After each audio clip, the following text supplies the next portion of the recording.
megapixel quad camera setup at the back. There's a 4000 mAh battery with 18-watt fast charging and a lot of features.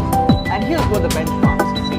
On Antutu, the Redmi Note 8 scored a good 170,324 points, while on Geekbench 5 single core, it scored around 312. On multi-core, it scored around 1320.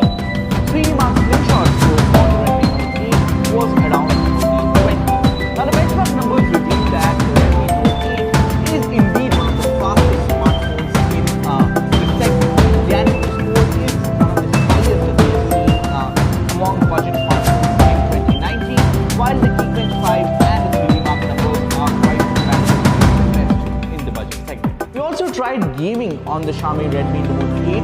We played a couple of rounds of Call of Duty Mobile and PUBG Mobile and recorded the metrics using this app called Gamebench, which gave us a peek into the kind of FPS the game was running on and the stability it was achieving on this device. Needless to say, the results did look quite impressive. On PUBG Mobile, the Redmi Note 8 only managed to hit high graphics settings with frame rate restricted to 30 frames per second, but it did run at a very smooth 99% stability. As far as Call of Duty Mobile is concerned, the Redmi Note 8 managed to hit 60 frames per second, with again impressively at 98%. The Redmi Note 8 comes with a 48 megapixel quad camera setup. The primary camera here is the 48 megapixel camera.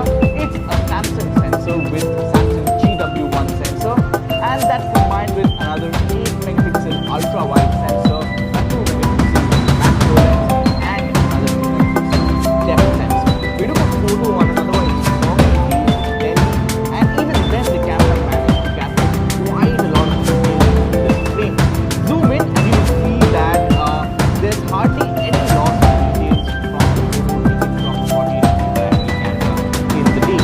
The 8 megapixel ultra wide lens is best used in the day. It does deliver high sharpness, especially around the center, but as and when the light keeps going down, the performance of the 8MP ultra-wide lens will also degrade. The 2 megapixel depth sensor that is used in tandem with the primary sensor to capture portrait shots, and the Note 8, like most Xiaomi devices, does take really good portrait shots and photos of pets and people and objects with the background blurred.